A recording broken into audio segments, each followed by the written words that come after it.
Oi pessoal, tudo bem com vocês? Meu nome é Juliana Fiorese, sejam todos bem-vindos ao meu canal. E o vídeo de hoje é mais um diário de leitura do livro Os Miseráveis para o projeto de leitura conjunta dessa obra que eu estou organizando aqui no canal. Se por acaso você chegou agora e não sabe do que se trata esse projeto, eu deixei aqui na descrição desse vídeo um link de uma playlist com todos os outros vídeos que já saíram do projeto e os primeiros, inclusive, são explicando como é que tudo tem funcionado por aqui. Além disso, eu deixei também um link do PDF do nosso cronograma, e nesse cronograma tem todas as datas e todos os capítulos que nós leremos até o final do projeto em maio. E tem também o link do nosso grupo no Telegram, onde todas as discussões estão acontecendo. Então, se você ainda não conhece o projeto, eu sugiro que vá lá na descrição do vídeo e dê uma olhadinha nesses 3 links. É bom lembrar que esse projeto não se trata de um estudo aprofundado dessa obra de Victor Hugo e nem tampouco de aulas sobre o livro. Isso é mais uma conversa entre nós, leitores do clubinho de leitura, digamos assim, onde nós vamos comentando sobre as nossas percepções de leitura desse livro. Aqui no capítulo 11, que se chama Uma Restrição, o narrador vai começar comentando com a gente que o bispo Myriel ele nunca fora político e ele também nunca pensara antes em adotar alguma ideia partidária, seja ela de que lado fosse. E aí ele vai voltar um pouquinho no tempo para aquele episódio onde o bispo foi nomeado por Napoleão como bispo de Digne e vai dizer que um pouquinho depois dessa situação, o imperador foi lá e nomeou ele também como barão do império. E não só ele, né? Outros bispos também foram nomeados barões do Império. E aí teve uma reunião em Notre Dame, onde reuniu 95 desses bispos de todos os lugares da França e da Itália também. Era uma assembleia. Aí vai dizer aqui que o bispo Myriel ele assistiu algumas 2 ou 3 sessões e não ficou a assembleia inteira, voltando logo para sua cidadezinha em Digne. E aí o pessoal perguntou, poxa, bispo, por que você tá tão cedo aqui de volta? Não era para você estar lá na assembleia? Aí o bispo vai dizer que todos aqueles outros bispos não gostaram dele por conta de suas ideias. E aqui a gente entende quais são essas ideias do bispo, né? De viver mesmo na pobreza, porque ele doa tudo que ele recebe para todos os pobres e para todos aqueles mais necessitados. Ele vai falar também que fez um comentário sobre isso lá entre os bispos, dizendo que existia tanta riqueza ali reunida para tão poucas pessoas e era tão supérfluo isso porque ao redor deles existiam milhares e milhares de pobres, milhares de pessoas morrendo de fome e ele não via sentido nisso, de estar reunindo aquelas riquezas ali e estar deixando aquela população, aquela grande quantidade de pessoas morrerem de fome lá fora. E isso não agradou de jeito nenhum aquele pessoal que o bispo via como príncipes, enquanto ele era apenas um camponês, e foi por isso que ele não ficou muito tempo lá na assembleia, ele logo voltou para sua cidadezinha. E aí vai falar, inclusive aqui, que o bispo ele tinha 2 irmãos também, e a gente vai ficar sabendo aqui que ele se comunicava através de cartas. Um deles era general e o outro era prefeito. As cartas que ele trocava com o prefeito eram bem amáveis, mas as cartas que ele trocava com o outro irmão dele, que era general, eram meio rudes, porque ele dizia que o irmão dele, como general, ele parecia que na busca de Napoleão ia tão devagar que parecia que ele estava deixando Napoleão fugir. E aí vai dizer aqui que ele, no bispo de Digne, Myriel, ele não tinha nenhuma simpatia por Napoleão, ele era totalmente indiferente, na verdade, no começo, e ele chegou até a aplaudir atitudes mais hostis contra Napoleão. Ele nunca mandou celebrar uma missa para Napoleão e nem foi visitar Napoleão quando ele chegou de volta na França, depois de ter passado ali exilado na ilha de Elba.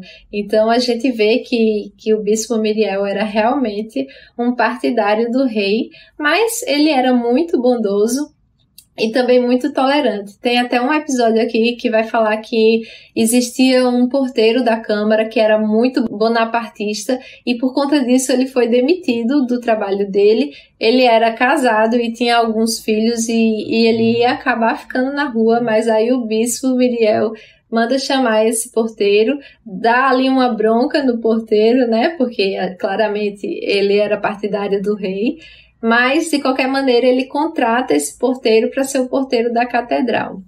E aí vai falar que com o tempo o povo, os bonapartistas de coração, com o tempo foram perdoando o bispo Myriel, porque o bispo era muito amigável, era muito bondoso, e isso acabou sendo mais forte, entrando mais forte no coração das pessoas. Esses bonapartistas, eles adoravam o imperador, mas eles amavam o bispo deles também. Aqui no capítulo 12, que se chama A Solidão de Dom Bienvenu, vai começar falando que ao redor de um bispo sempre existiam vários e vários outros sacerdotes mais jovens, e a gente vai saber que é porque os bispos eles eram muito bem vistos na corte, justamente porque eles eram ricos, eles tinham riquezas e eles tinham influência também.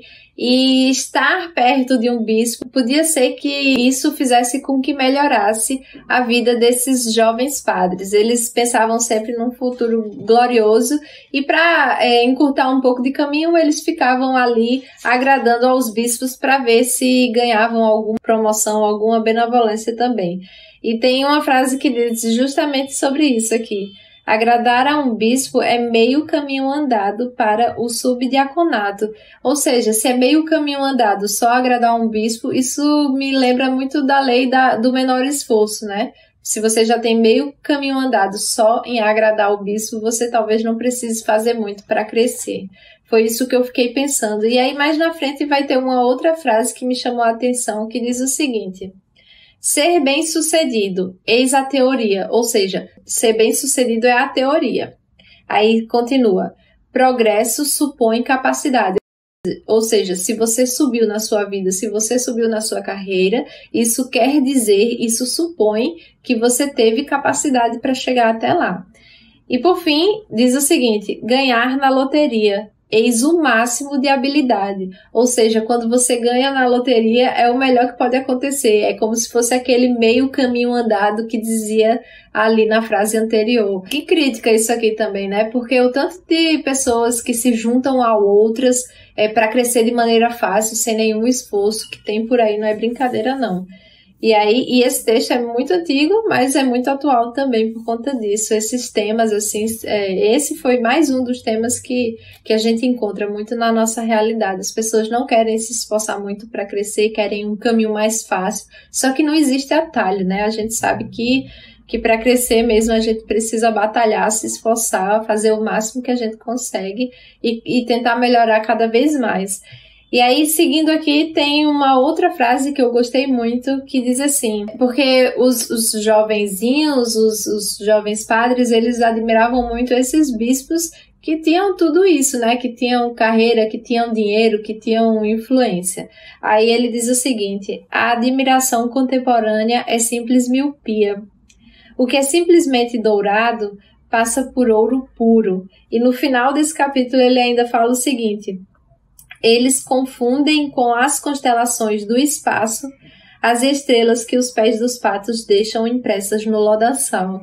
E aí vai dizer também nesse capítulo que o bispo Myriel, por ser uma pessoa pobre, por preferir dar tudo o que ele tem para os necessitados, os jovens padres, os jovens sacerdotes, eles não viam no bispo uma maneira de crescimento. Eles não conseguiam enxergar o futuro glorioso que eles tanto queriam no bispo, e por isso o bispo vivia sozinho, sem nenhum outro sacerdote ao seu redor. E aí a gente termina esse capítulo assim. Aqui no capítulo 13, que se chama A Fé de Dom Bienvenu, a gente vai ter mais uma afirmação de tudo aquilo que a gente já conhece do bispo, que ele era uma pessoa muito bondosa, uma pessoa muito boa e respeitada pelas pessoas da cidade. Vai falar que ele tinha uma vida muito alegre, que ele era muito feliz, e vai mostrar também que além da sua fé, ele sentia um amor excessivo. E esse amor excessivo, ele vai ser visto ali por algumas pessoas como se fosse uma vulnerabilidade, uma fraqueza do bispo. Mas ele não se importava muito com isso, porque ele tinha ali uma vida completa, completa no sentido de ter boas palavras, boas ações e bons sentimentos também. E para isso, e para o bispo, isso bastava. E aí ele tinha esse amor excessivo não só pelas pessoas, mas também pelos animais. E vai mostrar duas situações até engraçadas aqui nesse nosso capítulo, e uma delas é quando ele encontra uma aranha muito feia, grande, peluda, horrorosa. Ele vai pensar o seguinte: coitada dessa aranha, ela não tem culpa de ser tão feia assim. E em um outro momento vai mostrar que ele chegou a torcer o pé dele para não pisar em cima de uma formiga e não matar ela. Eu achei isso muito engraçado. E aí vai contando sobre o que o bispo gostava de fazer, e uma das coisas que me chamou a atenção, que eu achei mais bonitas assim, é que todas as noites, meio que como um ritual mesmo, o bispo gostava, antes de dormir, gostava de ficar ali no jardinzinho dele, passeando por ali, meditando, pensando na vida e na morte também. E tem duas passagens que eu achei muito bonitas aqui. A primeira dessas passagens foi sobre a meditação do bispo, que diz que era uma misteriosa permuta entre os abismos da alma e os abismos do universo. Eu achei muito bonito esse jeito de Victor Hugo falar, né, sobre a meditação do bispo, que era uma troca entre o abismo da alma e o abismo do universo. Eu achei muito bonito isso. E tem os últimos 2 parágrafos também, que eu achei incríveis e eu preciso deixar registrado aqui. Eu vou ler. E vejam só que coisa linda que é isso aqui, que poético, que sublime mesmo. Sentava-se num banco de madeira encostado a uma velha parreira. Olhava os astros através das silhuetas imprecisas e raquíticas de suas árvores frutíferas. Bastava-lhe esse pedaço de terra que lhe era tão caro, apesar de estar tão mal plantado e quase todo tomado pelos pequenos cômodos que nele foram construídos. Que faltava a esse velho que repartia as poucas horas de descanso entre a jardinagem de dia e a contemplação de noite. Esse cantinho de terra, tendo como teto o firmamento, por acaso não era suficiente para que pudesse adorar a Deus em suas mais sublimes criações? Um pequeno jardim para passear e a imensidão para sonhar. A seus pés, o que se pode cultivar e colher. Sobre sua cabeça, o que se pode meditar e estudar. Algumas flores na terra e todas as estrelas no céu. E assim a gente termina a meta de hoje. Eu fiquei encantada com essas últimas palavras aqui desse capítulo. Eu acho que foi até então uma das passagens mais bonitas que eu achei, assim, que eu gostei muito de ler. Eu fiquei pensando, eu gostei tanto que eu li mais de uma vez, porque as palavras se encaixaram de maneira tão perfeita e elevaram ainda mais o que eu sentia pelo bispo.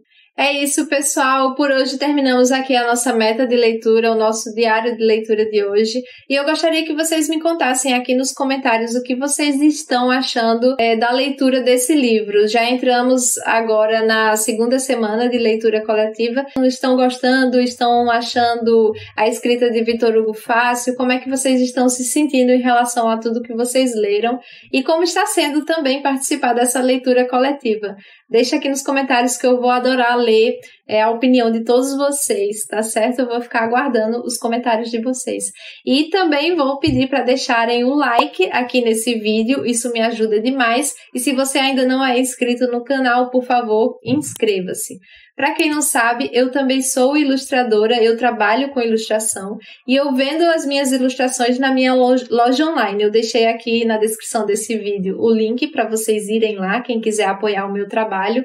Lá tem marcadores incríveis feitos com muito carinho, com muito amor e dedicação também. Eu tenho certeza que vocês vão adorar. E em breve eu vou trazer para a minha loja online os marcadores de páginas com ilustrações dos personagens de Os Miseráveis. Eu tenho certeza que vocês vão amar. Outra maneira de apoiar o meu trabalho é inscrevendo-se no meu clubinho de papelaria e organização digital, que eu tenho esse projeto lá no Apoia-se. O link também está aqui na descrição desse vídeo. E além disso, eu deixei alguns links de livros dos Miseráveis aqui na descrição do vídeo, que são links da Amazon. Então, se vocês comprarem os livros através desses links, vocês me ajudam com uma pequena comissão que a Amazon transfere para mim, e isso não tem nenhum custo adicional para vocês, tá bom, gente? Vou ficando por aqui e até o próximo diário de leitura. Um beijo, tchau, tchau!